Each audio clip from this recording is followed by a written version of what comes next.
Well, many people travel for the holidays. Before you leave, you may want to check your furnace and thermostat. Common mistakes made by homeowners are keeping their thermostat too low and not keeping vents and gas meters clear of snow. Lance Larson, owner of Absolute Comfort in Minot, says thermostats should be set at a minimum of 60 degrees when departing for the holidays.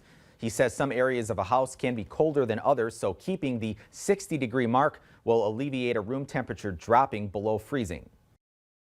In the temperatures we have in one day, your house temperature could drop below freezing if your furnace quits running. We run into that all the time.